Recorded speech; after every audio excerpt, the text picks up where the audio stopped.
ایک ایسا عنوان، ایک ایسا ٹاپک ہے جو میرا اور آپ کا بیس ہے، بنیاد ہے ہمارے دین کی، ہمارے اسلام کی، اور آج میں اس کے شرائط یا اس کے تعلق سے اس کی اہمیت پر بات نہیں کروں گا انشاءاللہ، صرف اس کی فضیلت پر ہے۔ اور آج کا میرا انشاءاللہ عزیز عنوان ہوگا کلمہ توحید کی فضیلت، یا کلمہ طیبہ لا الہ الا اللہ کی فضیلت، یا کلمہ توحید لا الہ الا اللہ کی فضیلت۔ اس لیے کہ کلمہ توحید لا الہ الا اللہ یہ اسلام کی بنیاد ہے، یہ اسلام کا بیس ہے۔ یاد رکھیں، جو شخص اس کو مانتا ہے، اس کے مطابق زندگی گزارتا ہے، وہ جنت میں جائے گا۔ جو شخص اس کلمے کا انکار کرتا ہے، اس کے مطابق اس کی زندگی نہیں ہوتی ہے، وہ جہنم میں جائے گا۔ مطلب کتنی بنیاد اور کتنی اہم چیز ہے یہ کلمہ، جس کا معنی ہوتا ہے نہیں کوئی معبود برحق سوا اللہ، لا الہ الا اللہ، نہیں کوئی معبود برحق سوا اللہ، یہ اس کا معنی ہوتا ہے۔ اس کلمے میں دیکھیے پہلے آپ نفی ہے لا الہ، ہم سارے معبودان باطلہ کا انکار کرتے ہیں۔ پہلے انکار ہے کہ نہیں کوئی معبود برحق، مطلب پہلے ڈینائل ہے، پہلے انکار ہے۔ مطلب دنیا کی ہر وہ چیز جس کی انسان پرستش کرتے ہیں، عبادت کرتے ہیں، اس کے سامنے جھکتے ہیں، ان تمام کی سب سے پہلے ہم انکار نفی کر دیتے ہیں، نہیں کوئی معبود برحق۔ پھر کہتے اللہ، سوائے اللہ رب العزت کے۔ تو گویا پہلے نفی ہے، پھر اس بات ہے، پہلے انکار ہے، پھر اقرار ہے۔ یہ بڑی افسوس کی بات ہے، جب کلمے کا معنی مسلمان نہیں سمجھتے تو پہلے اقرار کرتے اور پھر انکار کرتے اپنے عمل سے۔ اکثر مسلمان لا الہ الا اللہ پڑھتے تو ہیں، لیکن کلمے کا اقرار زبانی تو کرتے ہیں، لیکن زندگی میں عمل الٹا ہے، پہلے اللہ کا اقرار کرتے اور بعد میں ہر چیز اس کے ساتھ ماننا شروع کر دیتے ہیں۔ جبکہ کلمے کا معنی ہے پہلے ہر چیز کا انکار کر دو، جو چیزوں کی عبادت اللہ کو چھوڑ کر ہوتی ہے، اس کے بعد اقرار کرو اللہ کا۔ بہرحال یہ اس کا مختصر سا معنی ہے اس کلمے کا۔ اللہ رب العزت نے سورہ محمد سورہ نمبر 47 اس کی آیت میں 19 میں فرمایا اور کہا فَعْلَمْ، نبی اکرم صلی اللہ علیہ وسلم کو بتا دیا گیا کہ پس اے نبی تم اس بات کو جان لو، اس بات کو تم جان لو، اس بات کو تم سمجھ لو، فَعْلَمْ، اس بات کا علم حاصل کر لو اے نبی۔ آپ گویا نبی کے ذریعے امت کو بھی تعلیم دی جا رہی ہے، کیا علم حاصل کرو؟ فَعْلَمْ أَنَّهُ لَا إِلَهَ إِلَّا اللَّهُ، کہ تم یہ جان لو کہ نہیں کوئی معبود سوائے اللہ کے برحق۔ مطلب نبی اکرم صلی اللہ علیہ وسلم کو حکم دیا کہ اے نبی علم حاصل کر لو اس چیز کا، فَعْلَمْ، تو بس آپ اے نبی علم حاصل کس چیز کا؟ انہ لا الہ الا اللہ، کہ میں ایک ہوں، میرے سوائے کوئی معبود برحق نہیں ہے، میرے علاوہ کوئی عبادت کے لائق نہیں ہے۔ نبی اکرم صلی اللہ علیہ وسلم کو اللہ رب العزت نے حکم دیا کہ آپ اس کا علم حاصل کر لیجئے، اس بات کو سمجھ لیجئے، اس بات کو اپنی امت کو بتا دیجئے۔ اور گویا ہمیں بھی آیت کہتی فَعْلَمْ، دیکھیے اللہ پر ایمان لانے سے پہلے علم ضروری ہے، اسی لیے پہلے کہا فَعْلَمْ، علم حاصل کر لے، انہ لا الہ الا اللہ، کیا علم حاصل کر لے کہ اللہ کے سوا کوئی معبود برحق نہیں، لا الہ، کوئی معبود نہیں سوا اللہ کے، کوئی عبادت کے لائق نہیں سوائے اللہ رب العزت کے۔ تو گویا توحید کا معاملہ، دین اسلام کا معاملہ علم پر ٹکا ہے، جہالت پر نہیں، اس لیے کہا فَعْلَمْ، علم حاصل کر لو اس بات کا۔ یہ بہت امپورٹنٹ ایشو ہے، یہ بہت اہم چیز ہے۔ اب اگر کوئی مسلمان کہے نہیں مجھے تو معلوم ہی نہیں تھا یہ شرک ہوتا ہے، مجھے تو معلوم نہیں تھا یہ کلمہ توحید کی اہمیت تھی، یا یہ کلمہ ہے اس کا یہ معنی ہے، تو نہیں چلے گا۔ اس لیے کہ جب کوئی انسان اقرار کرتا ہے توحید کا تو فَعْلَمْ، اللہ نے کہا علم حاصل کر لو اس مسئلے کا، کم از کم لا الہ الا اللہ، یہ سب سے چونکہ بنیادی چیز ہے۔ اگر ایک انسان کو کچھ بھی نہ معلوم ہو اس کے سوا تو بھی کامیابی کے راستے کھلے ہو سکتے ہیں، لیکن سب کچھ بھی معلوم ہو اس کے سوا تو اس کے لیے ناکامیاں ہیں۔ اس کی دلیل یہ ہے کہ آپ صلی اللہ علیہ وسلم فرماتے ہیں قیامت سے پہلے لوگ صرف یہ جانیں گے لا الہ الا اللہ۔ تو صحابہ نے پوچھا اللہ کے رسول یہ کیا فائدہ دیں گے ان کو؟ قیامت سے پہلے لوگ رسول اللہ صلی اللہ علیہ وسلم کو بھی بھول جائیں گے، صرف کیا یاد ہوں گا؟ لا الہ الا اللہ۔ تو صحابہ نے پوچھا اللہ کے رسول یہ کیا فائدہ دے گا ان کو، کیا کام آئیں گا؟ اور وہ بھی کیا کہیں گے معلوم آپ کو؟ حدیث میں الفاظ ہے، وہ کہیں گے یہ الفاظ ہم نے اپنے بڑوں سے سنے، معنی تو ہم کو بھی نہیں معلوم۔ مطلب وہ لوگ اتنے جاہل ہوں گے کہ کہیں گے یہ الفاظ ہم نے اپنے بڑوں سے سنے، معنی تو ہم کو بھی نہیں معلوم، بس لا الہ الا اللہ۔ تو صحابہ نے کہا اللہ کے رسول کیا فائدہ دیں گا ان کو اتنا؟ تو کہا وہ ان کے لیے نجات کا ذریعہ بن جائے گا۔ اس لیے میں نے کہا صرف لا الہ الا اللہ کا علم ہو تو آخرت کامیاب ہو سکتی ہے، کامیابی کے دروازے کھلے ہو سکتے ہیں۔ ہاں اس کا عربی مطلب نہیں کہ انسان جو اپنے گناہوں کی وجہ سے جہنم میں نہیں جائیں گا، لیکن نجات کبھی نہ کبھی تو ہوں گی۔ لیکن جس کو یہ نہ پتا اور باقی سب پتا ہو تو اس کے لیے ناکامی ہی ناکامی ہے۔ ہاں عذاب ہلکا ہو سکتا ہے لیکن اس کے لیے کامیابی نہیں، اور کامیابی سے مراد میں آخرت کی کہہ رہا ہوں، دنیا کی۔ دنیا میں تو ہو سکتا ہے دین چھوڑ کے آدمی بہت کامیاب کہلوائے یا کہا جانے لگے یا لوگ پہچانے، لیکن ہم آخرت کی بات کر رہے ہیں۔ تو اگر لا الہ الا اللہ کا بھی علم ہو جائے تو وہ کامیاب ہو سکتا ہے صرف، لیکن اگر یہ علم نہ ہو اور باقی سب بھی ہو تو انسان ناکام ہو جاتا ہے۔ یہ بات بہت اہم ہے اور اس کلمے کو ہم کو یقینی طور سے سمجھنا ہے۔ یہ کلمہ دین اسلام کی روح ہے، یاد رکھیں۔ اب آپ کہیں گے محمد رسول اللہ میں نے کیوں غائب کر دیا اس میں سے؟ میرا عنوان چونکہ ایک وسیع ہے، میں آدم علیہ السلام سے لے کر آسمان تک آ رہا ہوں، ہر دور میں انبیاء کے نام بدلتے رہے، کلمے کی شروعات وہی لا الہ الا اللہ۔ آدم نے بھی لا الہ الا اللہ کہا، نوح نے بھی لا الہ الا اللہ کہا، صالح نے بھی لا الہ الا اللہ کہا، ہود علیہ السلام نے بھی لا الہ الا اللہ کہا۔ تمام انبیاء علیہ السلام جتنے آئے سب کی دعوت لا الہ الا اللہ ہی تھی۔ اس کے بعد وقت اور زمانے کے نبی کے اعتبار سے، وہ نبوت کے اعتبار سے موسیٰ رسول اللہ تھے، کبھی ابراہیم رسول اللہ تھے، کبھی نوح رسول اللہ تھے، کبھی صالح رسول اللہ تھے، کبھی ہود رسول اللہ تھے، وہ بدلتا رہا، لیکن اصل جو چیز رہی جو اہم ہے وہ ہے لا الہ الا اللہ۔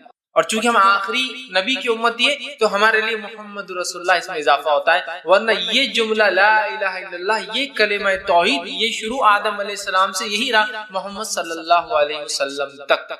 اسی لیے ہم کلمہ توحید میں صرف اتنا جملہ لائے، ورنہ آپ کہیں گے محمد رسول اللہ کیوں غائب کر دیا؟ چونکہ ہم جب دوسرے انبیاء کی بات کریں گے تو پھر وہاں محمد رسول اللہ کی بات کریں گے صلی اللہ علیہ وسلم۔ تو اصل کلمہ جو اہم ہے وہ ہے کلمہ توحید، وہ ہے لا الہ الا اللہ۔ کلمہ طیبہ اس کی فضیلت لا الہ الا اللہ کی کیا ہے، آج میں کچھ باتیں آپ کے سامنے رکھنے کی جو ہے بہرحال کوشش کروں گا۔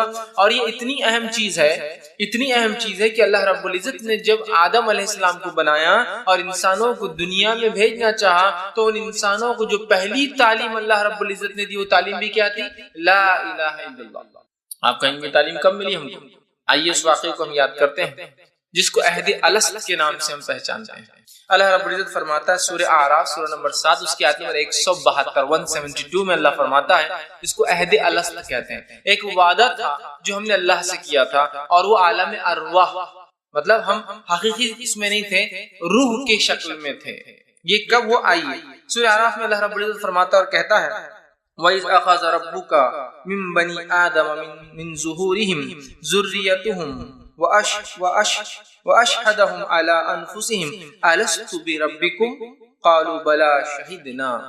اللہ رب العزت فرماتا اور کہتا ہے وَإِذْ أَخَذَ رَبُّكَ، اور تم یاد کرو جب تمہارے رب نے نکالا آدم کی پشت سے اس کی پوری ذریت جو دنیا میں آنے والی ہے۔ ایک مقام تھا عالم ارواح جس کو کہتے ہیں، ایک مقام تھا، اللہ رب العزت نے آدم علیہ السلام کو بلایا اور ان کی پشت پیٹھ پر ہاتھ پھیرا تو سارے ہی اولادیں جو ان سے پیدا ہونے والی تھی نکل کر آ گئی اور کھڑے ہو گئی، اور اسی شکل میں حدیث میں آتا جس شکل میں دنیا میں آج ہم سب کھڑے ہو گئے۔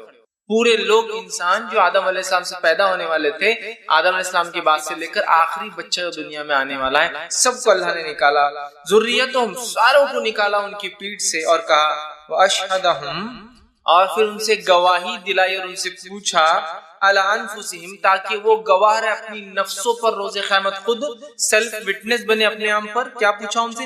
أَلَسْتُ بِرَبِّكُمْ، کیا میں تمہارا رب نہیں ہوں؟ اس کو عہد الست اس لیے کہتے ہیں، أَلَسْتُ بِرَبِّكُمْ، کیا میں تمہارا رب نہیں ہوں؟ تو ساروں نے کہا، ہم لوگوں نے، بلا شہیدنا، ہم سب نے گواہی دی تھی وہاں اللہ تو ہی رب۔ کافر ہو، فاسق ہو، فاجر ہو، نبی ہو، رسول ہو، نیک ہو، صالح ہو، شہداء ہو، ولی ہو، سب جمع تھے ایک جگہ، چور ہو، اچکا ہو، زانی ہو، ڈاکو، جیسے من سب جمع تھے۔ سب کو اللہ نے پوچھا کیا میں تمہارا رب نہیں ہوں؟ ہم سب نے گواہی دی۔ تو گویا اللہ رب العزت نے جو سب سے پہلی گواہی ہم سے لی، ہم کو اپنے خلاف وٹنس بنایا، وہ کیا تھی؟ اللہ ایک۔ الست بربکم، کیا میں تو اسی عہد الست کہتے ہیں، کیا میں تمہارا رب نہیں ہوں؟ ہم سب نے کہا اللہ تو ہمارا رب ہے۔ تو گویا کلمہ توحید کی اہمیت تو یہ ہے کہ ہم سب سے گواہی وہاں لے لی گئی اس تعلق سے۔ اور اس تعلق سے ایک حدیث بھی آتی ہے جو مسند احمد کے زوائد میں جمع کی گئی ہے۔ حدیث کے الفاظ اس طرح سے ہے کہ اللہ تبارک و تعالیٰ نے آپ سے فرماتے آدم علیہ السلام کے پیٹھ پر ہاتھ پھیرا، اس آیت کی تفسیر میں بتا رہے ہیں، پیٹھ پر ہاتھ پھیرا تو قیامت تک پیدا ہونے والی ساری روحیں نکل کر آ گئی، سب جو پیدا ہونے والے تھے سب نکل کر ہم سب آ گئے۔ تو ان کی الگ الگ جماعتیں جو متفرق کر دی گئی، انبیاء کی جماعت، کافروں کی جماعت، شہداء کی جماعت، ولیوں کی جماعت، صالحین کی جماعت، اللہ نے سب کو الگ کر دیا، اور مسلمان کافر سب کو نیکوکار بدکار سب کو الگ الگ کر دیا۔ پھر ہر ایک کی ویسی ہی صورتیں بنائی جیسی دنیا میں بنائی گئی، مطلب ہم وہاں اسی صورت میں تھے جیسی صورت میں آ جائیں ہم سب کو بنایا گیا۔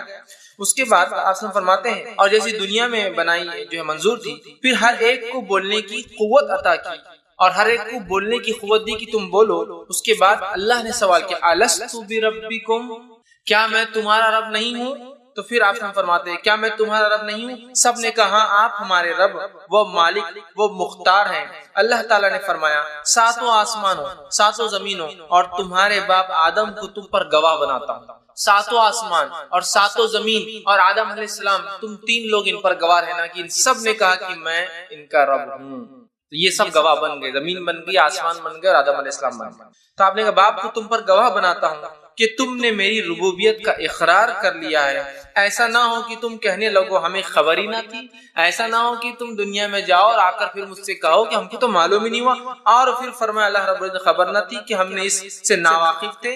اعلموا انہ لا الہ غیری، تو اس کے بعد آسمان فرماتا ہے یقیناً تم جان لو کہ میرے علاوہ کوئی تمہارا عبادت کا مستحق نہیں ہے۔ اللہ نے ان سے یہ کہا کہ ایسا نہ دنیا میں جاؤ منمانی کرو، جی کراؤ، پھر مرنے کے بعد اٹھائے جاؤ گے تو کہو اللہ ہم کو تو پتہ ہی تھا تو رب ہے۔ تو لہٰذا ان سے گواہی لی اور انہوں نے کہا کہ اے علمو تم جان لو اس بات کو کہ میں ہی صرف تمہارا رب ہوں۔ ہم سب نے روز عالم ارواح میں دنیا میں آنے سے پہلے گواہی دی اللہ تمہارا رب ہے۔ پھر آپ فرماتے ہیں میری عبادت کے علاوہ تمہاری اللہ نے فرمایا علاوہ کوئی عبادت کا مستحق نہیں، اور نہ میرے علاوہ کوئی رب ہے، میرے ساتھ کسی کو بھی شریک نہ کرنا۔ اس قول و قرار کے یاد دلانے کے لیے میں تمہارے پاس انبیاء اور رسول بھی بھیجوں گا۔ یہ عہد الست کہ ہم عالم ارواح میں ہم نے کہا، ہماری روحوں کی یہ گواہی یاد ہے لیکن ہمارے ذہن بھول چکے ہیں، تو اللہ رب العزت نے فرمایا کہ میں تمہارے جانے کے بعد پھر ریمائنڈر کے لیے نبیوں کو بھیجوں گا، رسولوں کو بھیجوں گا، کتابیں بھی اتاروں گا تاکہ یہ میسج وقتاً فوقتاً، یہ پیغام وقتاً فوقتاً لا الہ الا اللہ کا ریپیٹ ہوتا رہے تم انسانوں کے سامنے۔ تو میں جو ہے کتابیں اتاروں گا، اور سب نے اس کا قرار کیا اور کہا، ہم سب نے کہا تھا وہاں اللہ کے رسول فرماتے لا الہ لنا غیرک، اے اللہ ہمارے لیے تیرے سوائے کوئی معبود نہیں۔ اللہ نے سوال کیا، ہم نے جواب دیا، اللہ نے کہا میرے علاوہ کوئی معبود نہیں، ہم نے کہا ہاں اللہ تیرے علاوہ کوئی معبود برحق نہیں، ٹھیک ہے، عبادت کا کوئی مستحق نہیں ہے۔ اور یہ مسند احمد کے زوائد میں روایت آتی ہے کہ ہم سب نے وہاں گواہی دی تھی، لیکن دنیا میں آنے کے بعد ہم لوگ جو ہے اس چیز کو بھول گئے ہیں۔ تو یہ بڑی اہم بات ہے، یاد رکھیے۔ اور اللہ رب العزت نے اس بات کو قرآن میں یوں بھی دہرایا، سورہ انبیاء سورہ نمبر 21 اس کی آیت نمبر 25 میں، اور فرمایا اور کہا وَمَا أَرْسَلْنَا مِن قَبْلِكَ مِن رَسُولٍ إِلَّا نُوحِي إِلَيْهِ أَنَّهُ لَا إِلَهَ إِلَّا أَنَا فَاعْبُدُونِ، کہ آپ کو فرمایا گیا اور کہا گیا وَمَا أَرْسَلْنَا مِن قَبْلِكَ، اے نبی آپ سے پہلے کوئی رسول ایسے نہیں آئے جن کی طرف ہم نے یہ وحی نہ کی ہو لا الہ الا، کہ ہم نے یہ گواہی یہ وحی نہ کی ہو انہ لا الہ الا، کہ اس اللہ کے سوا کوئی معبود برحق نہیں، کوئی عبادت کے لائق نہیں، انا فاعبدون، تو تم صرف اور صرف میری ہی عبادت کرو۔ یہ پیغام دیکھیں پھر انبیاء اور رسول جو آتے رہے اور ساروں کا پیغام یہی تھا لا الہ الا اللہ۔ اب لا الہ الا اللہ تو یہ ایک چیز تھی جو کبھی نہیں بدلی، انبیاء کے اعتبار سے کلمے کا دوسرا حصہ پارٹ بدلتے رہا، جیسے آج ہم جو پڑھتے ہیں لا الہ الا اللہ محمد رسول اللہ، تو ہر زمانے میں لا الہ الا اللہ، آدم رسول اللہ ہوئے ہوں گے، نوح رسول اللہ ہوئے ہوں گے، صالح رسول اللہ، ہود رسول اللہ ہے نا، ابراہیم رسول اللہ، اسماعیل رسول اللہ، اور اسحاق رسول اللہ، اور یعقوب رسول اللہ، اور یوسف، اور یہ بدلتا رہا گا، لیکن لا الہ الا اللہ یہ پیغام سارے انبیاء کا ایک ہی تھا، لا الہ۔ یہ بڑی اہم چیز ہے، اس کلمہ توحید کو ہم کبھی کبھار بہت معمولی سمجھتے ہیں، بس ٹھیک، یہ کلمہ توحید بڑا ہی اہم ہے، اس کو نہ صرف زبان سے کہنا ہے، سچے دل سے مان کر اس کے مطابق زندگی گزارنا ہے۔ اس لیے کہ اگر کوئی کہے کہ قفل چابی سے کھلتا ہے تو چابی بغیر داد کی نہیں ہوتی ہے، مطلب کلمہ اگر ہم پڑھتے ہیں تو صرف پڑھنا نہیں ہے، اس پہ عمل کرنا ہے، اس کچھ کنڈیشن ضرور ہوں گے اس پہ، ورنہ آج تو کیا معاملہ لا الہ الا اللہ، اور پھر کیا ہے اللہ کے علاوہ بھی شکر ہے۔ یقیناً میرا عنوان آج شرک نہیں ہے، ورنہ آپ کو اگر شرک سننا ہے تو کیا یہ بھی شرک ہے، میں نے اس میں بہت تفصیلی گفتگو کی تھی، شرک کیا ہے اور کیا یہ بھی شرک ہے، آپ اس کو بہرحال دیکھ سکتے ہیں، عنوان جو ہے اپلوڈ بھی ہو چکا ہے یوٹیوب پر۔ بہرحال تو بہرحال کلمے کا دوسرا حصہ کلمے کا پہلا جز کامن رہا، برابر رہا، لا الہ الا اللہ، ہر کسی کے دور میں، انبیاء کے اعتبار سے بہرحال دوسرا جملہ بہرحال بدلتا رہا ہے، ٹھیک۔ اب جو شخص اس کلمے کو مان لے، لا الہ الا اللہ، اس کے تقاضوں کو پورا کر کے عمل کر کے زندگی گزار لے، دخل الجنہ، وہ تو جنت میں چلا گیا۔ جو اس کلمے کا انکار کر دے اور گناہ اور معصیت میں زندگی گزارے تو یقیناً وہ کہاں جائیں گا؟ جہنم، اس کے لیے ہمیشہ کا عذاب ہوگی۔ تو اس کلمے کی ذرا اہمیت ہی سمجھ لے، اقرار کر لیا تو جنت واجب، انکار کر دیا تو جہنم واجب۔ اقرار کر لیا تو ہمیشہ کی نعمتیں، انکار کر دیا تو ہمیشہ کی آنکھ، بس اتنا سمجھ لیا تو بات واضح ہو جائے گی۔ کتنا اہم کلمہ ہے، کتنی اہم چیز ہے، اس کے کتنے تقاضے ہوں گے کہ جو جنت دلا رہا ہے اس کا انکار کرنے والا جہنم میں جا رہا ہے، تو یہ کلمہ کتنا اہم ہے، اس کو ہم معمولی اور مذاق نہ سمجھیں بلکہ اس کے تقاضوں کو سمجھ کے اپنے زندگیوں کو ہم جو ہے گزارنے کی کوشش کریں۔ اس لیے کلمے کا پڑھنا صرف پڑھنا نہیں، ہم جب کلمہ پڑھتے ہیں تو ہم اقرار کرتے ہیں کہ اللہ کی عبادت کریں گے، اس کی بندگی کریں گے، اس سے کسی کو شریک نہیں کریں گے، جو وہ کہیں گا ہم کریں گے، جن چیزوں سے وہ روکیں گے ہم رک جائیں گے، جو وہ چاہیں گا اس کی چاہت ہماری چاہت، جو وہ نہ چاہیں گا اس کی جو چیز وہ چاہتا نہیں وہ ہماری جو ہے نہ چاہت، ہماری ناپسند جو اس کی ناپسند، گویا ہم اپنے آپ کو سپرد کر دیتے کلمہ پڑھ کے اللہ کی جانب۔ لیکن افسوس کی بات ہے ہم میں سے اکثر مسلمان کلمہ تو پڑھتے ہیں یہی، لیکن اپنے نفس کو سپرد نہیں کرتے اللہ کی، بلکہ کلمہ پڑھنے کے بعد بھی اپنی نافرمانی اور اپنے تقاضوں کو اللہ کے سامنے رکھتے ہیں۔ بزنس کریں گے تو ایسا کیسے چلیں گے، یہ سب نہیں ہوگا، فلاں جائیں گے تو ایسا کیسا ہوگا، یہ ہوگا،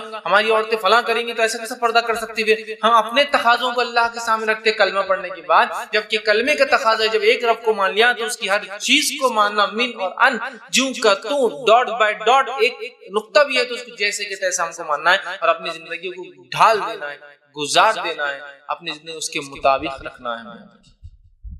جو یہ کلمہ معمولی نہیں ہے، صرف پڑھ لینا کافی نہیں ہے، اس کے تقاضوں کو پورا کرنا بھی اتنا ہی ضروری ہے، یاد رکھیں۔ اور جس نے اس کو پڑھ لیا پھر سچے دل سے مان لیا، سچے دل سے، تو بس اس کے لیے تو جو ہے کامیابی ہی کامیابی ہے۔ اور جس نے انکار کر دیا اس کے لیے یاد رکھیے ناممکن ہے کہ پھر وہ کبھی جنت میں جا سکے۔ اور جس شخص نے اس کو یقین کر لیا، اس کے مطابق عمل کر لیا تو بس کامیابی ہے، ورنہ اس کے لیے ناکامی ہے۔ اب آئیے اس کلمے کی فضیلت کے تعلق سے کچھ باتیں آپ کے سامنے رکھتا ہوں، اس کے فضائل خود اس کی اہمیت خود بخود واضح کر دیں گے، اہمیت بھی شامل ہو جائیں گی فضائل کے ساتھ ساتھ، ٹھیک۔ کہ جب میں اس کی فضائل رکھوں گا تو اس کی اہمیت تو پتہ ہی چلیں گی، لیکن اس کے فوائد، یہ کلمہ کیا کیا فائدے ساتھ میں لاتا ہے، ہم اس کو دیکھنے کی بہرحال کوشش کریں گے۔ بہت سارے لوگ اس کلمے کا ورد کرتے ہیں، ورد پڑھتے ہیں بار بار، لیکن افسوس کی بات ہے یہاں کلمہ بھی چالو ہے لا الہ الا اللہ، اور اسی کے بعد شرک بھی چالو ہے کنٹینیو۔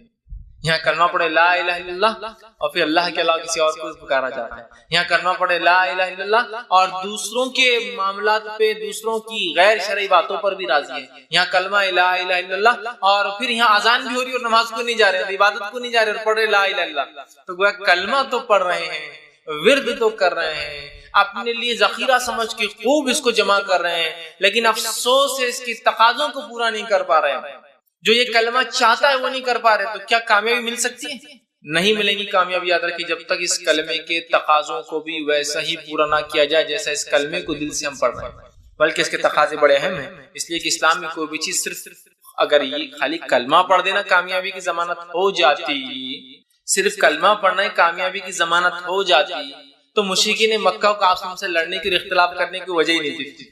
سب بولتے لا الہ الا اللہ، ٹھیک ہے ہو گیا محمد، خوش ہو گئے تم، چلو جو کرنا ہے کرو۔ خالی پڑھنا ہی کافی ہو جاتا تو کیا ہی بات تھی، مشرکین مکہ بھی قبول کر لیتے۔ اور افسوس کی بات ہے مشرکین مکہ اس کلمے کے تقاضوں کو آج کے مسلمانوں سے زیادہ جانتے تھے۔ جب اللہ کے رسول نے مشرکین مکہ کو، ابو جہل کو اور بڑے بڑے سرداروں کو کہا قولوا لا الہ الا اللہ تفلحون، کہہ دو صرف اتنا جملہ ہے عرب کے سرداروں، لا الہ الا اللہ، نہیں کوئی معبود برحق سوا اللہ کے، تفلحون، کامیاب ہو جاؤ گے، سکسیسفل ہو جاؤ گے دنیا اور آخرت میں۔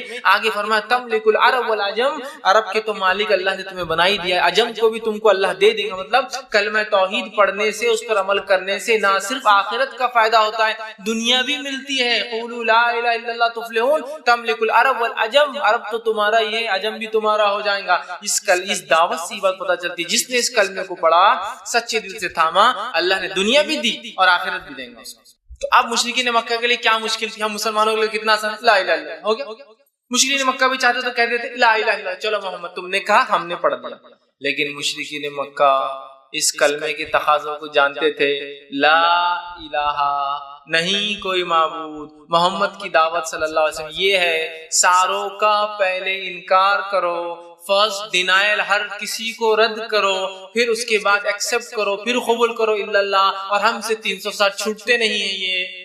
اب مسلمانوں کے لیے کیا ہے؟ لا الہ الا اللہ، اور پھر جھکا ہوا کہیں اور، لا الہ الا اللہ، اور پھر مانگ رہا کسی اور سے، لا الہ الا اللہ، اور اولاد کسی سے طلب کی جا رہی، لا الہ الا اللہ، اور مشکل میں کسی کو پکارا جا رہا۔ مسئلہ یہ ہے نا، مشرکین مکہ اس کے تقاضوں کو، افسوس کی بات ہے، ہم سے زیادہ اچھے جانتے تھے کہ یہ کلمہ صرف کلمہ نہیں ہے، یہ کلمے کے پیچھے کئی کنڈیشنز لاگو ہیں۔ آپ کہیں کلمے میں تو لکھا ہوا نہیں ہے سب چیزیں۔ ارے بھائی میرے، میں ایک مثال دیتا ہوں، ایک انسان نکاح کرتا ہے، نکاح کے دن وہ کہتا ہے کہ قاضی صاحب پوچھتے کیا تم کو قبول ہے، تو وہ لڑکی کہتی ہاں قبول ہے، اور لڑکا کیا کہتا ہاں قبول ہے، اتنا ہی جملہ ہے نا۔ اب اگر شادی کے بعد لڑکی بولے میرا خرچہ، اور لڑکا بولے میں نے تم کو قبول کیا تھا، خرچہ تھوڑی قبول کیا تھا، شادی کے دن مجھے کہلوایا لگایا تھا قبول ہے، میں نے تھوڑی خرچہ۔ جب اس نے ایک بار کہا قبول ہے تو خرچہ بھی قبول ہے، اس کا نان و نفقہ بھی قبول ہے، اس کے بچے بھی قبول ہے، اس کے ساتھ زندگی، ہر چیز آٹومیٹیکلی امپلائی، کنڈیشن لاگو تھے۔ اسی طرح جب ہم کہتے لا الہ الا اللہ تو کئی کنڈیشنز آٹومیٹیکلی لاگو ہو جاتے ہیں۔ ہم کنڈیشنز ہٹا کے صرف سمجھ رہے لا الہ الا اللہ کافی۔ اگر میں کہوں ایک چابی سے تالا کھولتا ہے تو چابی بغیر دانت کی نہیں ہوتی، اس میں کچھ کنڈیشنز ہوتے ہیں۔ تو جب لا الہ الا اللہ کے بعد کنڈیشن اپلائی، تو مشرکین مکہ کو معلوم تھا کنڈیشن یہ، سب کا انکار کرنا پڑے گا، آباء و اجداد کو چھوڑنا پڑے گا، جو تو ان کے طور طریقے کو، 360 معبودوں کو، اور اپنی پوری خواہشات کو محمد کی لائے ہوئے شریعت کے مطابق ڈالنا ہوگا، جو ہم سے ہونے والا نہیں ہے، لہٰذا انکار۔ ہمارے لیے کتنا آسان، لا الہ الا اللہ، اور منمانی کر رہا ہے، کلمے کا پڑھنے والا اللہ کے علاوہ کسی کے سامنے جھک رہا ہے۔ یہ بڑی سوچ کی بات ہے، تو مشرکین مکہ سمجھتے تھے۔ اب آئیے اس کلمے کی فضیلت کیا ہے۔ کلمہ طیبہ کی فضیلت جو ہے، اس کی سب سے پہلے 1 2 3 4 ایسی گنتی میں رکھوں گا، اور انشاءاللہ آج ہم کم و بیش 17 فضیلت اس کی دیکھیں گے، 17۔ پہلی فضیلت کلمہ طیبہ کی اہمیت بھی شامل ہے، فضیلت لیکن زیادہ ہے۔ فضائل جاننے سے ہمیں جو ایک ابھار ملتا ہے، ایک اس چیز کی طرف لگاؤ بڑھتا ہے، اور انسان ڈٹ کر وہ عمل کرتا ہے۔ آئیے پہلی فضیلت کیا ہے؟ جس کی موت اس کلمے پر ہو جائے وہ جنت میں جائیں گے۔ یہ پہلی فضیلت ہے اس کا، لا الہ الا اللہ کی فضیلت۔ سبحان اللہ، پہلی فضیلت یہ ہے جو یہ پڑھ لے جنت میں جانے والا ہے۔ بس پڑھ لے کا معنی پھر سمجھ رہے نا، کنڈیشن اور اپلائی۔ پڑھ لے مطلب اس کے تقاضوں کو پورا کرے، اس کے مطابق زندگی گزار لے، جنت میں جائیں گا۔ آئیے پہلی چیز، رسول اللہ صلی اللہ علیہ وسلم فرماتے ہیں، صحیح بخاری کی روایت، آپ نے فرمایا کہا ما من عبد قال لا الہ الا اللہ، جب کوئی بندہ یا ایسا کوئی بندہ نہیں ہے جو یہ کہتا ہے لا الہ الا اللہ، نہیں کوئی معبود برحق سوا اللہ کے، آپ نے ثم مات علی ذالک، اور اسی پر اس کی موت آ جاتی ہے جو وہ کہہ رہا تھا کہ نہیں کوئی معبود سوا اللہ کے، برحق سوا اللہ کے، ذالک الا دخل الجنہ، تو وہ سیدھا جنت میں چلا جائے گا۔ نہیں کوئی ایسا بندہ اللہ کا جو یہ کہہ دے لا الہ الا اللہ، اس کے تقاضوں کو پورا اس میں زندگی گزار لے، وہ مرنے کے بعد سیدھا دخل الجنہ، جنت میں چلا جائے گا۔ جو اس کلمے کے مطابق زندگی گزارے اور اس کی موت اس کلمے پر ہو جائے، وہ جنت میں جانے والا ہے۔ میں نہیں سمجھتا ہوں اس سے بڑی کوئی فضیلت اور کسی کلام کی ہو سکتی ہے کہ جس کلام کو انسان زندگی میں پڑھ لے، اور اس کلام کے مطابق، اس کلمے کے مطابق، اس سینٹنس کے مطابق زندگی گزرے، اور اس کلمے کے ساتھ وہ مر جائے، دنیا سے چلا جائے، دخل الجنہ، جنت میں وہ جانے والا ہے۔ کتنی اہم فضیلت ہے، جو اس کلمے کو پڑھ کے اس کے مطابق عمل کر لے، تقاضوں پہ جنت میں جائیں گا۔ یہ بہت بڑی فضیلت ہے، یاد رکھیے۔ آئیے اسی طرح اس کلمے کی دوسری فضیلت جو آتی ہے وہ یہ ہے، یہ کلمہ نجات کا ذریعہ ہے، یہ کلمہ نجات کا ضامن ہے، یہ کلمہ سکسیس کی گارنٹی ہے۔ پہلا تو جنت میں جانے کا ہے، دوسرا سکسیس چاہیے، کامیابی چاہیے، کامیابی دنیا کی اور کامیابی آخرت کی، جس کو بھی چاہیے اسے یہ کلمہ پڑھنا، اس لیے کہ یہ کلمہ ضمانت ہے کامیابی کی، سکسیس کی۔ نبی اکرم صلی اللہ علیہ وسلم فرماتے ہیں، مسند احمد کی روایت، آپ نے فرمایا کہا من قیل من کلمتا، آپ نے فرماتے جو میرا لائے ہوا کلمہ پڑھ لے۔ اس کے پیچھے ایک پس منظر یہ آتا ہے کہ ابوبکر صدیق رضی اللہ عنہ نے ایک مرتبہ آپ صلی اللہ علیہ وسلم سوال کیا اور پوچھا، دریافت کیا، کوشچن کیا کہ اس دین میں نجات کا ذریعہ کیا ہے، اسلام میں نجات کا ذریعہ کیا ہے، مطلب کس چیز کو آپ یہ کہیں گے کہ یہ نجات کا ذریعہ ہے؟ تو آپ صلی اللہ علیہ وسلم نے ان کے سوال کے جواب میں کہا اور فرمایا، جو میرا کلمہ جو میں نے لایا ہوں، لا الہ الا اللہ، نہیں کوئی معبود برحق، نہیں کوئی عبادت کے لائق برحق سوا اللہ کی جو یہ کلمہ پڑھ لے، قبول کر لے، جس کو میں نے اپنے چچا ابو طالب پر پیش کیا تھا اور اس نے اس کا انکار کر دیا تھا، وہ کلمہ ماننے والے کے لیے نجات ہے۔ کون سا کلمہ پڑھنے والے کے لیے نجات ہے؟ آپ سے سوال کیا ہو رہا ہے؟ اے اللہ کے رسول، اس دین میں نجات کا کیا ذریعہ ہے، سکسیس کا کیا ذریعہ؟ تو فرمایا جو کلمہ میں لایا ہوں، لا الہ الا اللہ، جو میں نے اپنے چچا پر بھی پیش کیا تھا، افسوس میرا چچا اس چیز پر ایمان نہیں لایا، جو اس کلمے کو پڑھ لے تو تمہارے سوال کا جواب ہے نجات کا یہ کلمہ ذریعہ ہے۔ کلمہ توحید لا الہ الا اللہ، کلمہ طیبہ لا الہ الا اللہ، کلمہ شہادت لا الہ الا اللہ نجات کا ذریعہ ہے۔ نہیں کوئی معبود برحق، تو عبادت تو بہت ساری چیزوں کی لوگ کر رہے ہیں نا، اس لیے ہم کہہ رہے ہیں نہیں کو معبود برحق، عبادت تو کرتے ہیں لوگ چیزوں کی لیکن وہ برحق نہیں ہے، وہ صحیح نہیں ہے سوائے اللہ۔ سمجھ رہا؟ تو یہاں آپ فرما رہے نجات چاہیے ابو بکر تو وہ کلمہ پڑھو جو میں لایا تھا اپنے چچا پر پیش کیا تھا، لا الہ الا اللہ، تو جنت میں تم جاؤ گے، وہ نجات کا ذریعہ، کامیابی کا ذریعہ بن جائے گا۔ کون سا کلمہ؟ جو آپ صلی اللہ علیہ وسلم نے اپنے چچا کے اوپر جو ہے پیش کیا تھا۔ ٹھیک، اسی طرح اس کلمے کی تیسری فضیلت یہ آتی ہے کہ یہ کلمہ دنیا کی مصیبتوں سے نجات کا ذریعہ ہے۔ سبحان اللہ، جنت میں جانے کا ضامن، دنیا میں کامیابی کا ضامن اور آخرت میں نجات کا ذریعہ۔ یہ کلمہ دنیاوی مصیبتوں اور آفتوں سے بچنے کا باعث اور نجات کا بھی یہ کلمہ ہی ذریعہ ہے، لا الہ الا اللہ۔ یہ بڑی اہم بات ہے، یاد رکھیں، اس لیے کہ ہم جو ہے یہ کلمہ جو ہے پڑھتے نہیں، یہ کلمے کو جو ہے نہ سمجھتے اس کے تقاضوں کو، اور یہ کلمہ جو انسان پڑھ لیتا ہے تو وہ شخص جو اپنے جان و مال کی حفاظت کر لیتا ہے۔ مطلب دنیا میں جو مصیبتوں سے میں نے کہا نجات کا ذریعہ وہ یہ ہے کہ جو شخص یہ کلمہ پڑھتا ہے وہ اپنی جان و مال کو محفوظ کر لیتا ہے۔ لا الہ الا اللہ، نہیں کوئی معبود برحق سوا اللہ کے، اللہ فمن قالہ فقد عصم منی، جس نے یہ کہہ دیا اس نے اپنی جان اور مال مجھ سے بچا لیا۔ اس لیے میں کہہ رہا ہوں کلمہ توحید لا الہ الا اللہ پڑھنے والے کی جان اور مال محفوظ رہتی ہے۔ سمجھ رہا؟ جان اور مال اسی کیا ہوتی ہے؟ محفوظ رہتی جو کلمہ توحید کو پڑھتا ہے۔ اسی وجہ سے میں نے یہ بات لائی، ٹھیک، تو وہ اس نے میرے بچا لی، الا بحقی وحسابہ علی اللہ، اور حق کے ساتھ ہم ان کی جان نہیں لے سکتے، اور اگر ان کے دل میں کچھ غیر غلط ہوگا تو اللہ کے پاس ان کا معاملہ ہے، ہم اس معاملے میں گرفت نہیں ہوتی۔ مطلب اگر کسی کے دل میں کچھ چھپا ہو، کوئی منافق ہو تو وہ تو اس کا معاملہ ہے، ورنہ ہمارا تو معاملہ ختم ہو گیا۔ تو گویا کلمہ توحید لا الہ الا اللہ پڑھنے سے دنیا میں مصیبتوں اور پریشانیوں سے اور قتل و غارتگی سے انسان بچتا ہے۔ چوتھا فائدہ اور فضیلت اس کلمہ توحید کی وہ یہ ہے، یہ کلمہ طیبہ جو ہے یہ جڑ ہے اور باقی سارے اعمال جو ہے وہ شاخیں ہیں۔ کلمہ طیبہ اسلام کی ایکچوئل جڑ ہے۔ اسلام اگر ایک جھاڑ ہے تو کلمہ طیبہ لا الہ الا اللہ جڑ ہے، روٹس ہے، اور اس کے بعد جتنے عمل، نماز، روزہ، زکوٰۃ، حج، اچھائی کا حکم دینا، برائی سے روکنا، صدقات اور خیرات کرنا اور نیکی کرنا اور جہاد کرنا اور جو کچھ ساری چیز کی شاخ ہے۔ تو کلمہ طیبہ جڑ ہے، روٹ ہے، اور باقی سارے اعمال جو زندگی میں آپ اور میں کرتے اسلام جو حکم دیتا ہے وہ سب کیا ہے؟ برانچز ہیں، شاخیں ہیں۔ تو روٹ بہت ضروری ہے، اچھی ہو، ہماری مضبوط ہو۔ تو آئیے ہم دیکھتے ہیں، اس لیے کہ آپ صلی اللہ علیہ وسلم نے جو ہے حدیث میں فرمایا کہ یہ روٹ ہے جو میں بیان کر رہا تھا، یہ اس کی جڑ ہے اسلام کی۔ اس کے تعلق حدیث صحیح بخاری کی روایت آپ نے فرمایا اور کہا ایمان کی 70 سے زیادہ شاخیں ہیں، ان میں سب سے بہترین شاخ لا الہ الا اللہ ہے، اور سب سے چھوٹی شاخ راستے سے تکلیف دہ چیز کو ہٹانا ہے، اور شرم و حیا بھی ایمان کی ایک شاخ ہے۔ کیا فرمایا؟ ایمان کی 70 سے زیادہ برانچز ہے، ایک روایت میں 77 تک ہے، 70 سے زیادہ 77 برانچز ہے۔ سب سے افضل برانچ اس کی سب سے اعلیٰ ہے لا الہ الا اللہ، اور سب سے ادنا ہے راستے سے تکلیف دہ چیز کو ہٹانا۔ تو گویا لا الہ الا اللہ جڑ ہے اور باقی تمام چیزیں کیا ہے؟ وہ اس کی شاخیں ہیں۔ لا الہ الا اللہ کیا ہے؟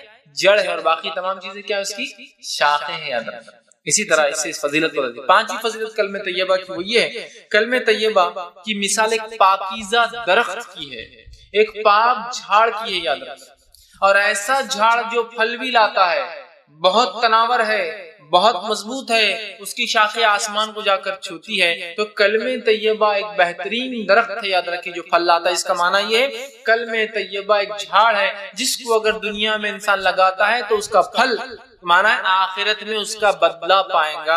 اور اللہ رب العزت نے کلمہ طیبہ کو جھاڑ کی تمثیل، مثال خود دی، میں نہیں دے رہا ہوں۔ آئیے سورہ ابراہیم سورہ نمبر 14 آیت نمبر 24 سے لے کر 27 میں اللہ فرماتا ہے کہتا ہے الم تر کیف ضرب اللہ مثلا کلمۃ طیبۃ کشجرۃ طیبۃ، کیا اللہ رب العزت تمہارے لیے لوگوں ایک ضرب اللہ مثال دیتا ہے، ایک ایگزامپل دیتا ہے. کیا ایگزامپل ہے؟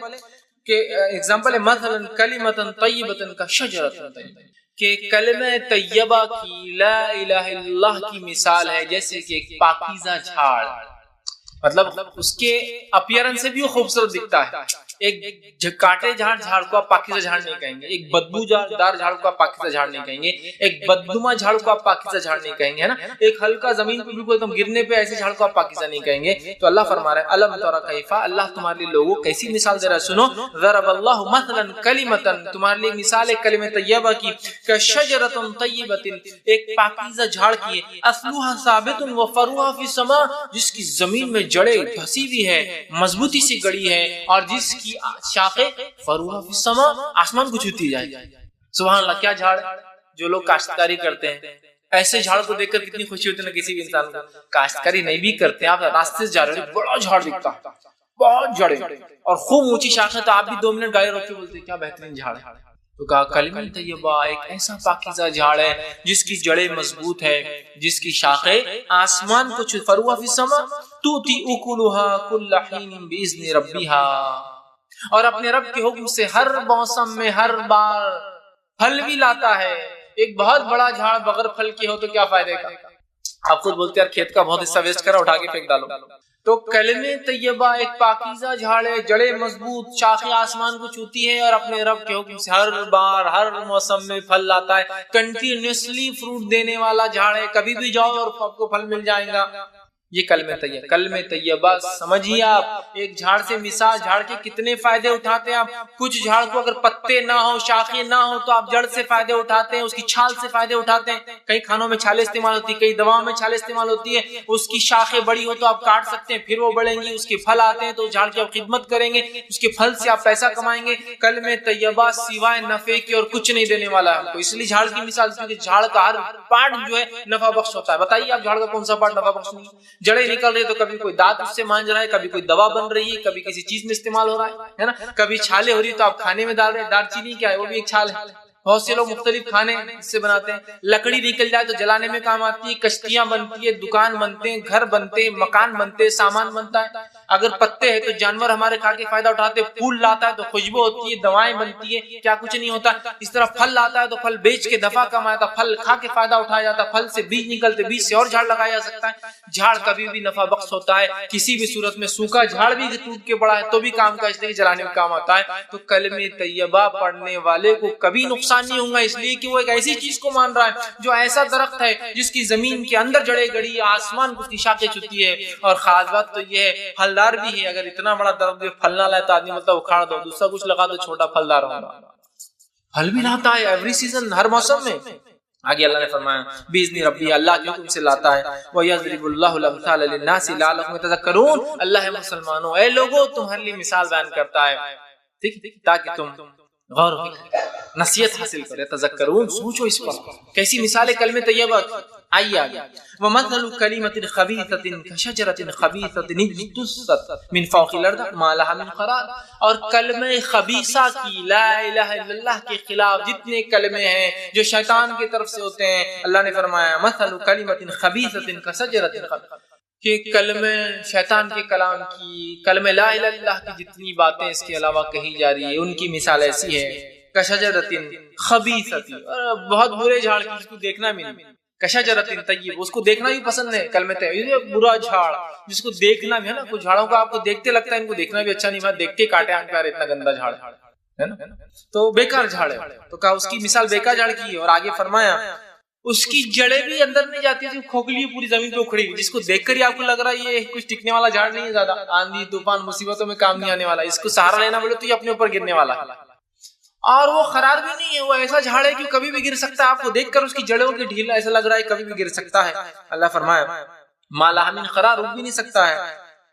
تو یہ یاد رکھیے، یہ 2 کلام کی اللہ رب العزت نے جو ہے مثال دی تو کلمہ طیبہ ایک ایسا جھاڑ ہے، لا الہ الا اللہ ایک ایسا جھاڑ ہے جس کی شکل، صورت، لذت، خوشبو اور نفع انسان اٹھا سکتا ہے، دیکھتے ہی سمجھ میں آ رہا ہے۔ دوسرا فائدہ، اس کی جڑیں زمین کے اندر مضبوطی سے جمی ہے، جس کی وجہ سے انسان کو پتا ہے کہ آندھی اور طوفانوں میں یہ جھاڑ ہماری مدد کرے گا، یہ ہم پر گرنے کے بدلے ہم اس کے سپورٹ میں جا سکتے ہیں۔ تیسرا فائدہ، اس کی شاخیں آسمانوں کو چھوتی ہے، بلند پھیلی ہوئی ہے، مطلب بہت بڑا جھاڑ ہے۔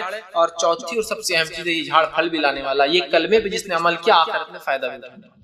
یہ 4 فائدے ہوں گے اس کلام کو۔ اور شیطان کے کلمے کو ماننے کی بہرحال وہ بالکل غیر مضبوط، دیکھتے ہی گھن آنے والی ہے، کبھی بھی گر سکتا ہے، مطلب اس کو خود سپورٹ کی ضرورت ہے، یہ کوئی مضبوط جھاڑ نہیں۔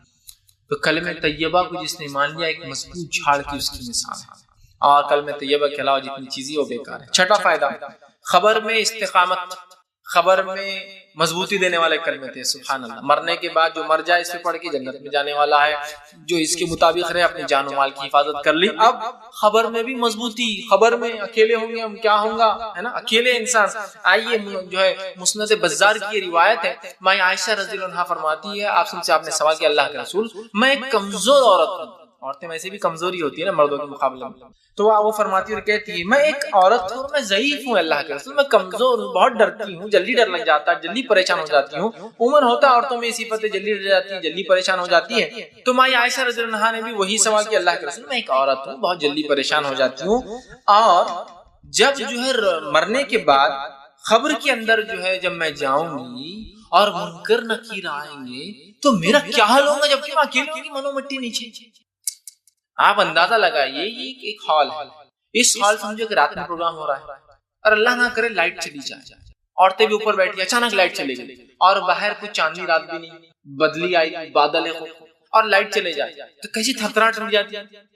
معلوم ادھر بھی عورتیں بیٹھی، ادھر بھی عورتیں بیٹھی، ادھر بھی مرد بیٹھے، ادھر بھی مرد بیٹھے، لیکن ادھر کا بیٹھنے والا آدمی ادھر والے کو چپک جاتا ہے نا۔ لائٹ جاتی ہے، ایک عورت دوسرے عورت کا ہاتھ پکڑ لیتی ہے، وہ خود جھملا کہہ رہے چھوڑو ہم خود پریشان، لائٹ جانے سے، ہے نا، خوف، ڈر، حالانکہ ہم 100 لوگ بیٹھے ہیں، ہم 50 لوگ بیٹھے ہیں، اور لائٹ چلے اندھیرا ڈر۔ تو میں عائشہ کہتی اللہ کے رسول خبر، منو مٹی نیچے، ساتھ کوئی نہیں ہے، لوگوں نے مٹی ڈال دی تو ایک روشنی آنے کی بھی جگہ نہیں، ایک ٹمٹپانے والا چھوٹا دیا بھی نہیں ہے، اور میں ایک ضعیف کمزور عورت، اور جب منکر نکیر میرے سامنے آ جائیں گے اور آ کر پوچھیں گے من ربو کا، میں کیا جواب دوں؟ ایک روایت میں صحابہ نے کہا اللہ کے رسول یہ منکر نکیر اتنی خوفزدہ حالت میں آئیں گے، زمین کو اپنے دانتوں سے پھاڑتے ہوئے آئیں گے، جن کے دانت بیلوں کی سینگوں کے اتنے ہوں گے، آنکھیں بڑی بڑی اور لال ہوں گی، اور گرجدار آواز میں زمین کو پھاڑ کر آئیں گے، انداز اللہ کیسی مخلوق، اور کہیں گے من ربو کا، اور جن کی آواز کڑکتی بجلی جیسی ہوں گی۔ کڑکتی بجلی سے تو اچھے لوگ گھبرا جاتے جب کڑکے تھے نا، آواز کڑکتی بجلی جیسا، من ربو کا۔ صحابہ نے کہا ہم تو پتھر کے بت بن جائیں گے، مٹی کی بت، مطلب ہماری تو کیفیت نہیں بولنے کی۔ یہ ہماری عائشہ نے بھی سوال دیکھی، ہم تو جم جائیں گے، ہم تو کچھ نہیں کہہ پائیں گے۔ تو آپ صلی اللہ علیہ وسلم نے یہ آیت تلاوت کی جو سورہ ابراہیم سورہ نمبر 14 آیت 27 تھی۔ اللہ نے فرمایا یثبت اللہ الذین آمنوا بالقول الثابت فی الحیاۃ الدنیا وفی الآخرۃ ویذل اللہ الظالمین ویفعل اللہ ما یشاء۔ یہ آیت تلاوت کی جو سورہ ابراہیم سورہ نمبر 14 کی آیت 27 تھی۔ کیا فرمایا آپ صلی اللہ علیہ وسلم نے یثبت اللہ الذین آمنوا بالقول الثابت، اللہ رب العزت مومنوں کے قدم کو جما دے گا قول ثابت سے، اور قول ثابت سے مراد کیا ہے؟ اس سے پہلے کی آیت گزر چکی ہے، 27 سے پہلے 26 اور 25 اور 24 ہم نے پڑھی، وہی کلمہ طیبہ کی مثال ایک مضبوط جھاڑ سی ہے جس کی جڑیں زمین میں ہے، اس کے بعد کی آیت ہے بالکل یہ 24 25 26 وہ آیتیں تھی، اور یہ 27ویں آیت۔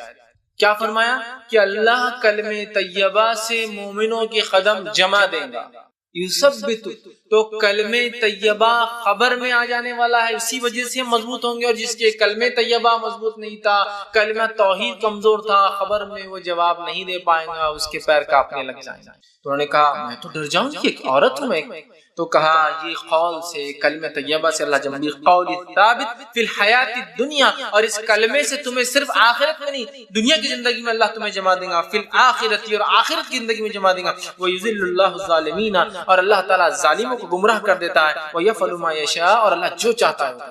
سبحان اللہ، کلمہ طیبہ ہی وہ کلمہ ہے جو قبر میں جمانے والا ہے، اس کے تقاضوں پر جس نے زندگی گزاری، جو یہ کلمہ چاہتا تھا وہ کیا، بس وہ تو کامیاب۔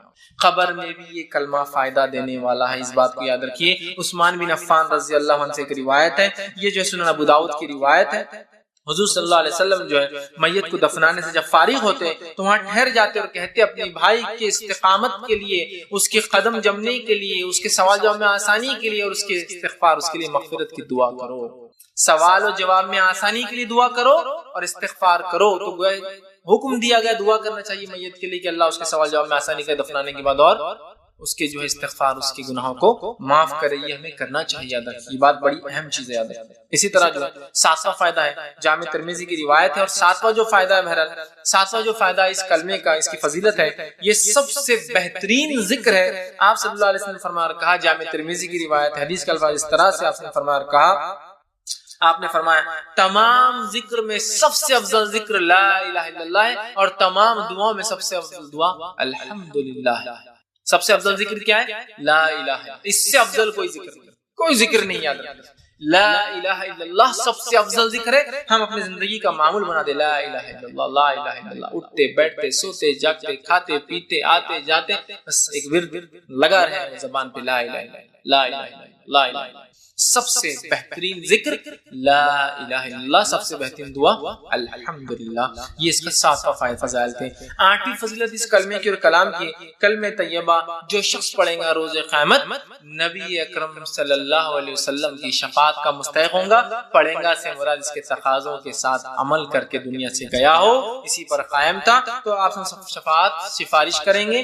صحیح بخاری کی روایت ہے، آپ صلی اللہ علیہ وسلم فرمایا کہا جو اس کلمے کو سچے دل سے پڑھیں گا رسول اللہ صلی اللہ علیہ وسلم کی شفاعت حاصل ہوگی. آپ فرماتے ہیں اسعد الناس بشفاعتی یوم القیامت من قال لا الہ الا اللہ خالصا من قلبہ ونفسہ.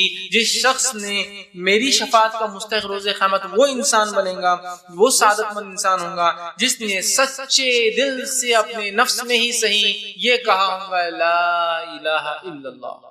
میری شفاعت. نبی اکرم صلی اللہ علیہ وسلم ایسے شخص کی شفاعت سفارش گزارش کریں گے اللہ کے سامنے جس نے کیا پڑھا ہوگا لا الہ الا اللہ. آپ کی شفاعت کے لیے لوگ ترس رہے ہیں، شفاعت کبریٰ ہے یہ، تو پھر اس کے لیے کلمے کو پڑھنا ہے اور کلمے کے تقاضوں کو پورا کر کے دنیا سے جانا ہے. ہمیں یاد رکھیے اللہ تعالیٰ اس کے ہمیں توفیق عطا فرمائے. 9واں فضیلت 9 اس کی فضیلت اس کلمے کی کیا ہے؟ کلمہ طیبہ پڑھنے والا، اس کے عمل کرنے والا دوزخ میں نہیں جائے گا. کلمہ طیبہ پڑھنے والا، اس پر عمل کرنے والا جہنم میں داخل نہیں ہوگا. ابو یعلا کی روایت ہے، ابو ہریرہ رضی اللہ عنہ فرماتے اور کہتے ہیں رسول اللہ صلی اللہ علیہ وسلم فرمایا کہا تم کثرت سے کلمہ طیبہ پاکیزہ کلام کو پڑھا کرو. وہ کیا ہے؟ لا الہ الا اللہ کو پڑھو، کہتے رہو اس سے پہلے کہ تمہارے پاس اس کلمے اور طیبہ کے درمیان گیپ آ جائے، خلا آ جائے، مطلب موت آ جائے. کلمہ طیبہ کو خوب پڑھتے رہو اس سے پہلے کہ تم اور یہ الگ ہو جائے، مطلب موت آ جائے تمہارے اندر اور اس کے درمیان حائل ہو جائے، یعنی موت آنے سے پہلے اس کو کثرت سے پڑھو. اور جو موت کے وقت اس کلام کو پڑھتا ہے، آگے حدیث کے الفاظ ہے، جو موت کے وقت اس کلام کو پڑھتا ہوا مر جائے انشاءاللہ جنت میں جائیں گا. اسی لیے میں نے کہا جہنم سے دوزخ سے اس کی نجات ہے جس نے کلمہ طیبہ پڑھا. کثرت سے پڑھو اس سے پہلے کہ موت آ جائے، اور جس کا خاتمہ اسی پر ہو جائے لا الہ الا اللہ پر، تو وہ شخص جو ہے جنتی ہوگا. اللہ رب العزت ہم تمام کو توفیق دے کہ ہم لوگوں کا خاتمہ اسی کلمے پر ہو. جس کا خاتمہ اس کلمے پہ ہو لا الہ الا اللہ بس وہ جنت میں جائیں گا. آپ نے فرمایا اسی طرح آپ آگے فرماتے ہیں مسند احمد کی روایت میں آتا ہے رسول اللہ صلی اللہ علیہ وسلم فرمایا میں ایک ایسا کلمہ جانتا ہوں جو اس کو سچے دل سے پڑھا اور مر جائے تو دوزخ کی آنکھ اس پر حرام ہو جائیں گی. صحابہ نے کہا کیا کلمہ ہے؟ تو کہا لا الہ الا اللہ. دوزخ کی آنکھ حرام. یہ کلمہ بڑا اہم کلمہ ہے. ہمیشہ اللہ سے حسن خاتمہ کی دعا ہم کرتے ہیں کہ یہ دعا ضرور کرے کلمے سے ہمارا جو خاتمہ ہو. کلمے سے مراد لا الہ الا اللہ. بڑی اہم چیز ہے. جس کا خاتمہ ہوگا وہ جنت میں چلا گیا. ایک روایت میں جس کی شروعات پہلا کلام اس کی زندگی کا لا الہ الا اللہ اور جس کا خاتمہ لا الہ الا اللہ پہ وہ جنت میں جائیں گے. اب ظاہر سے پہلی بار جب کوئی کہیں گا تو بچوں کو بہت تربیت دینا پڑے گی کہ پہلی بار بولے تو ممی ڈیڈی چاچا پھپھا یہ وہ بولنے سے پہلے کیا بولے لا الہ. بہت ٹریننگ دینا پڑے گی نا، بچپن سے بولتے رہنا. پیدا ہوئے 1 آدھ مہینے بولو بولو بولو تو جب بولیں گے تو لا الہ الا اللہ. اب پہلا کلمہ اور آخری کلمہ بڑی اہم بات ہے، وہ تو جنت میں جائے گا. ٹھیک. 10ویں فضیلت اس کلمے کی جو آتی ہے یہ کلمہ طیبہ پڑھنے پر آسمان کے دروازے کھول دیے جاتے ہیں اور یہ کلمہ سیدھے عرش تک پہنچ جاتا ہے. اس کی خصوصیت اس کلمے کی. آئیے حدیث کے الفاظ سنیے. جامع ترمذی کی روایت ہے، آپ نے فرمایا اور کہا، رسول اللہ نے فرمایا کہ جب بندہ سچے دل سے لا الہ الا اللہ کلمہ طیبہ پڑھتا ہے، لا الہ الا اللہ پڑھتا ہے، تو اس کے واسطے آسمانوں کے دروازے کھول دیے جاتے ہیں اور یہ کلمہ عرش الہی تک پہنچ جاتا ہے، مگر شرط یہ ہے کہ اس کلمے کو پڑھنے والا گناہ کبیرہ سے بچتا رہے. تو یہ کلمہ عرش تک پہنچ جاتا ہے. مطلب یہ کلمہ ڈائریکٹ میسج ہے، رب کو چلا جاتا ہے سیدھا نکل. آسمان کا کوئی دروازہ اس کو روک نہیں سکتا، یہ سیدھے ساتواں آسمان کو پار کرتا ہے، رب کے عرش کے پاس چلا جاتا ہے. لیکن کنڈیشن یہ ہے اس کلمے کے عرش تک پہنچنے کے لیے کہ انسان کبائر سے، گناہ کبیرہ سے بچتا ہے. بڑے بڑے گناہوں سے نہ بچے تو یہ کلمہ عرش تک نہیں پہنچتا، بیچ میں رک جاتا. تو یہ کلمے کی پہنچ سیدھا عرش تک، سیدھا اوپر چلے جاتا ہے وداؤٹ کوئی مطلب ہوتا ہے. آپ کو کسی کو ایس ایم ایس بھیجنا ہے، کوئی بڑے آدمی سے بات ہی کرنا ہے تو 10 جھمیلے ہوتے ہیں اس کے پیچھے. رب سے اگر تعلق قائم کرنا ہے تو کلمہ عرش تک پہنچ جاتا ہے. صرف شرط یہ ہے کہ گناہ کبیرہ سے انسان بچتا ہے. تو اس کلمے کی پہنچ عرش تک، کیونکہ عرش والے کا کلمہ ہے تو عرش تک پہنچ بھی جاتا ہے، بس پہنچانے والا گناہ کبیرہ سے بچتا ہے. 11واں اس کی فضیلت اس کلمے کی آتی ہے کہ مرنے والے کے پاس لا الہ الا اللہ پڑھانا چاہیے. اگر پڑھتے ہوئے مر گیا تو جنت میں جائے. مطلب پہلے تو آگئی بات مرتے وقت جو پڑھ لے جنت میں، لیکن یہاں اضافہ کیا ہے، مرنے والے کو لا الہ الا اللہ کی تلقین کرنا چاہیے. اس سے یہ بات پتہ چل رہی ہے کہ بہت اہم کلمہ ہے، بہت بڑی فضیلت ہے. تبھی تو مرنے کے وقت یہ کہنا ہے ہم کو، کس کو؟ مرنے والے. کیا کہنا ہے؟ لا الہ الا اللہ کی تلقین. حدیث کے الفاظ دیکھیے، 11ویں فضیلت ہے یہ، طبرانی کی روایت ہے. آپ صلی اللہ علیہ وسلم فرمایا، کہا نبی اکرم نے فرمایا اور سامنے کہا کہ لا الہ الا اللہ جس نے پڑھا وہ اس کلمہ طیبہ کو سن کر خود بھی پڑھے. مطلب آپ فرماتے ہیں جو مرنے والے کے پاس جائے اور اس کے پاس جا کر لا الہ الا اللہ پڑھے اور اس مرنے والے کو تلقین کرے، خود بھی پڑھے اور اس کو تلقین کرے، اگر یہ موت کے وقت پڑھتا ہوا مر گیا تو جنت میں ہوگا. صحابہ نے سوال کیا، رضوان اللہ تعالی اجمعین نے سوال کیا کہ عرض کیا رسول اللہ صلی اللہ علیہ وسلم اگر کوئی تندرستی کی حالت میں اس کو پڑھے تو آپ نے کہا پھر تو یہ سب سے اچھی چیز ہے، لیکن جب کوئی مرنے کے وقت ہو تو ہم اس کے پاس جائیں، جا کر اس کو لا الہ الا اللہ لا الہ الا اللہ لا الہ الا اللہ کہے. ہمارے پڑھنے سے ہو سکتا ہے اس کے زبان سے بھی وہ لفظ نکلے لا الہ الا اللہ، تو وہ ایسا انسان جس کا کلام لا الہ الا اللہ آخری اور اس پر اس کی موت آ جائے وہ جنت میں جانے والا ہے. تو میت کے پاس لا الہ الا اللہ کی تلقین کرنا ہے. زمین جائیداد کا نہیں پوچھنا ہے، پراپرٹی کس سے ڈسٹریبیوٹ نہیں پوچھنا ہے، وہ زمین کا کیا کرنا ہے، یہ پلاٹ کچھ نہیں پوچھنا ہے ان سے، بچوں کی شادی کیسے کریں گے کچھ نہیں پوچھنا ہے، سوائے اس چیز کی تلقین لا الہ الا اللہ. کچھ کھلائیے پلائیے بھی مت. بہت سارے لوگ یہ غلطی کر دیتے موت کے آخری ٹائم پہ دودھ پی لے تو کوئی فضیلت نہیں، آخری ٹائم پہ پانی پی لے تو کوئی فضیلت نہیں، آخری ٹائم پہ کلمہ پڑھ لے تو سب کچھ ہو گیا. یہی تلقین لا الہ الا اللہ. تو کہا جس کا آخری کلام یہ ہو جائے، زندگی میں پڑھے تو بہت افضل ہے، وہ تو اچھا آپ نے فرمایا، لیکن جو مرے اور مرتے وقت کا زبان سے تلقین کرو، تم بھی پڑھو، اور اگر وہ پڑھ لے اس کی زبان سے نکل جائے تو بس پھر تو وہ کیا ہوگا، جنت میں جائیں گا. اسی طرح جو ہے ایک اور روایت کے اندر آتا ہے جو کہ بخاری کی روایت ہے، جو ہے حضرت عتبہ بن مالک رضی اللہ عنہ کے راوی کہتے ہیں آپ نے فرمایا اور کہا جو اللہ کی رضامندی کے لیے کلمہ طیبہ لا الہ الا اللہ پڑھے قیامت کے دن دوزخ کی آگ اس پر حرام ہو جاتی ہے. بخاری کی روایت، دوزخ کی آگ اس پر حرام ہو جاتی ہے، پہلے بھی ہے یہ بات، اور اگر مرتے وقت پڑھ لے جنت اس پر واجب ہوتی. 12ویں اس کی فضیلت اس کلمے کی ہے، کلمہ طیبہ کا پڑھنے والا جہنم سے نکالا جائے گا. اب چلے گیا کوئی انسان جہنم، گناہ گار تھا چلے گیا اور بھگت رہا ہے سزا جہنم کی، تو نکلنے کا سامان بھی کلمہ طیبہ ہے. مرتے وقت پڑھ لے تو جنت، پڑھ لیا تو جہنم حرام ہو گئی. موت کے وقت پڑھا جانا چاہیے، قبر میں آ کے کلمہ آپ کو جو ہے ثابت قدم رکھیں گا. مر گیا انسان، گناہ گار تھا، گناہوں کی سزا بھگت رہا ہے، لیکن اگر کلمہ طیبہ پڑھا ہوں گا تو نکلنے کا راستہ باقی ہے، ابھی اس نے اپنے لیے راستہ باقی رکھا. حدیث کے الفاظ سنیے، آپ صلی اللہ علیہ وسلم نے فرمایا، مستدرک حاکم کی روایت آپ نے فرمایا اور کہا اخرجوا من النار من قال لا الہ الا اللہ وفی قلبہ ذرۃ من الایمان. اللہ رب العزت روز قیامت کہیں گا فرشتوں سے، اے فرشتوں اخرجوا من النار، نکال لاؤ ناک سے ان لوگوں کو. کن لوگوں کو؟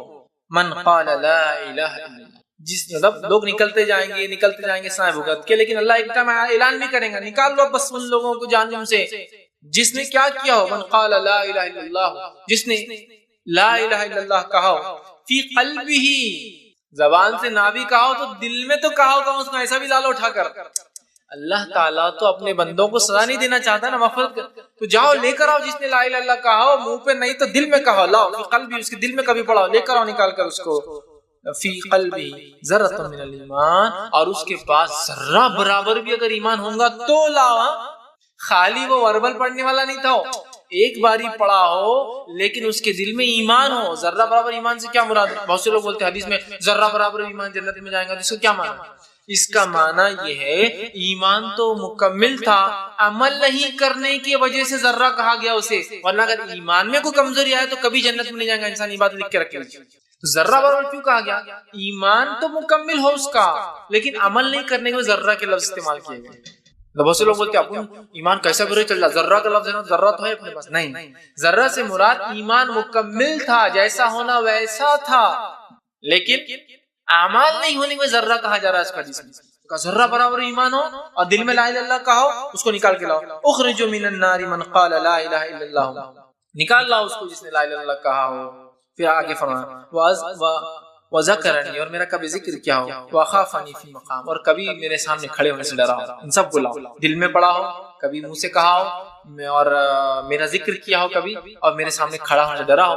یہ سب لوگوں کو نکال کے لاؤ اور فرشتے جا کر نکال کے لاؤ. 13واں فائدہ اس کلمے کا لا الہ الا اللہ کی فوائد اور اس کے فضائل جو ملتے ہیں وہ یہ ہے، جو شخص 10 مرتبہ اس کلمے کو پڑھیں گا وہ اس کی مثال ایسی ہے جیسے کہ اس نے جو ہے 4 غلاموں کو آزاد کیا. حدیث میں الفاظ میں آپ فرماتے ہیں جو شخص لا الہ الا اللہ وحدہ لا شریک لہ لہ الملک ولہ الحمد وہو علی کل شیء قدیر، لیکن اس میں بھی لفظ لا الہ الا اللہ وحدہ لا شریک، نہیں کوئی معبود حق سوا اللہ رب العزت کے، وحدہ وہ ایک ہے، لا شریک لہ اس کے ساتھ کوئی شریک نہیں، اس کا کوئی ہمسر نہیں، اس کا کوئی برابر نہیں، اس کے لائق عبادت میں نہیں ہے، اس کی کوئی صفات نام اور صفات کسی کے ویسے نہیں ہے. لا شریک کوئی شریک نہیں، لہ الملک اسی کے لیے ساری ملکیت، ولہ الحمد تمام تعریف اسی کے لیے، وہو علی کل شیء قدیر وہ ہر چیز پر قادر ہے. جو اس کو پڑھ لے گا 10 مرتبہ پڑھے گا تو اس کو ایسا ثواب ملے گا جیسے اس نے اسماعیل علیہ السلام کی اولاد سے 4 غلاموں کو آزاد کیا ہو. اسماعیل علیہ السلام کا حسب اور نسب یہ دنیا کا سب سے پاکیزہ حسب اور نسب ہے. آپ صلی اللہ علیہ وسلم فرمایا آدم سے لے کر مجھ تک میری نسب میں کسی نے زنا نہیں کیا. وہ کافر تو ہو سکتے ہیں، نسب کے اعتبار سے کوئی فالٹ نہیں، نسب پاکیزگی نسب ساری اولادیں جو ہے کوئی ولد الزنا نہیں ہے. تو کہا میری نسل میں آدم سے لے کر اور آسمان اسماعیل علیہ السلام کی نسل سے، تو گویا اسماعیل علیہ السلام مطلب سب سے پاکیزہ نسل میں سے 4 غلام آزاد کرنے کے برابر. حدیث میں اسماعیل علیہ السلام کی اولاد میں سے، اللہ اسماعیل علیہ السلام کی اولاد کو کسی نے غلام بنا دیا، ان میں سے 4 لوگوں کو آزاد کرنے کا ثواب ہے. 10 مرتبہ لا الہ الا اللہ وحدہ لا شریک لہ لہ الملک ولہ الحمد وہو علی کل شیء قدیر پڑھنے کا. اس میں شروعات دیکھیں پھر لا الہ الا اللہ، یہ کلمے کی فضیلت دیکھیے. اصل تو یہی ہے، اس کے بعد پوری تعریف ہے، نہیں کوئی معبود برحق سوا اللہ کے وحدہ، پھر وہ ایک ہے. اصل کلمہ لا الہ الا اللہ ہی اس کے اندر، وہ ایک ہے، اسی کے لیے ملکیت ہے، اس کا ہمسر کوئی نہیں ہے، ساری تعریف اسی کے لیے ہے اور وہ سب چیز پہ قادر ہے نا. یہ 13واں فائدہ تھا. 14th بینیفٹ لا الہ الا اللہ کا پڑھنے کا، اس کا فضیلت باتی ہوئی ہے اس کلمہ طیبہ میں اسم اعظم ہے. اللہ کا وہ اسم ہے، وہ نام ہے جو نام اللہ کو سب سے زیادہ پسند ہے، اور جس نام کے وسیلے سے جب دعا کی جاتی تو اللہ دعا کو رد نہیں کرتا. بہت سے لوگ بولتے دعائیں مانگے تو کیا وسیلہ لیں؟ یہ وسیلہ ہے اسم اعظم. آپ نے کیا فرماتے سنیے، حدیث مسند احمد کی حدیث کا اس طرح سے آپ نے فرمایا کہا جو اسم اعظم کے ساتھ دعا کریں گا اللہ تعالیٰ اس کی دعا قبول فرمائیں گا. جو حضرت اسماء بنت یزید جو ہے رضی اللہ عنہا جو ہے فرماتی کہ آپ نے فرمایا کہ اللہ کا اسم اعظم بڑا نام ان 2 آیتوں میں ہے. جو اسم اعظم کے ساتھ دعا کریں گا اللہ اس کی دعا کو رد نہیں کریں گا. پھر اسماء بنت یزید رضی اللہ عنہا فرماتی ہے کہ آپ صلی اللہ علیہ وسلم فرمایا ان 2 آیتوں میں اللہ کا اسم اعظم ہے، ان 2 آیتوں میں جو اللہ کا اسم نام ہے، اس نام کے وسیلے سے کوئی دعا مانگے تو اللہ دعا رد نہیں کرتا. پہلی آیت کون سی؟ سورہ بقرہ سورہ نمبر 2 آیت نمبر 163 میں اللہ نے فرمایا وَإِلَٰهُكُمْ إِلَٰهٌ وَاحِدٌ لَا إِلَٰهَ إِلَّا هُوَ الرَّحْمَٰنُ الرَّحِيمُ. یہ کیا ہے؟ وَإِلَٰهُكُمْ إِلَٰهٌ، تمہارا معبود صرف تمہارا عبادت کے لائق صرف ایک ہے، واحد ایک ہے، لا الہ الا ہو، نہیں ہے کوئی معبود برحق سوا اس اللہ کے. هو الرحمن الرحیم، وہ بڑا رحم کرنے والا، نہایت مہربان اور رحم کرنے والا ہے. تو یہ اسم اعظم ہے. اس میں کیا ہے؟ لا الہ الا ہو، لا الہ الا الرحمن الرحیم. تو یہاں بھی لا الہ کا لفظ دیکھیں پھر اس جملے کے اندر آ گیا، اسم اعظم میں بھی آ گیا. دوسرا آپ نے فرمایا سورہ آل عمران کی آیت نمبر 2 جس میں اللہ نے فرمایا اللہ لا الہ الا هو الحی القیوم. ہے نا، اللہ لا الہ الا حی القیوم، تو کہ حی اور القیوم، لیکن اس سے پہلے دیکھیں اللہ لا الہ الا حی القیوم، کہ اللہ وہ ہے جس کے سوا کوئی معبود برحق نہیں، وہ زندہ ہے اور تمام چیزوں کو قائم رکھے ہوئے ہے۔ پھر آگے لا الہ الا اسم اعظم، تو لا الہ الا اللہ کی فضیلت دیکھیے، جو لا الہ الا اللہ کے ساتھ اللہ کی دوسرے اسماء و صفات جوڑ کر جو ان آیتوں میں آ رہے دعا کرتا ہے، اس کی دعا رد نہیں ہوتی۔ کتنی بڑی فضیلت ہے لا الہ الا اللہ کی۔ آئیے اسی طرح جو ہے لا الہ الا اللہ کی 15ویں فضیلت، کلمہ توحید کی 15ویں فضیلت، کلمہ طیبہ کی 15 فضیلت کیا ہے؟ وہ یہ کلمہ طیبہ مشکل کشائی اور قاضی الحاجت ہے۔ مشکل کشائی، پریشانی، حاجت روائی کے لیے اس کلمے کو پڑھنا چاہیے۔ آئیے حدیث کے الفاظ اس طرح سے ہیں، اور یہ حدیث مسند احمد کی ہے۔ حضرت سعد رضی اللہ عنہ فرماتے اور کہتے ہیں رسول اللہ صلی اللہ علیہ وسلم نے فرمایا، حضرت ذوالنون سے مراد یونس علیہ السلام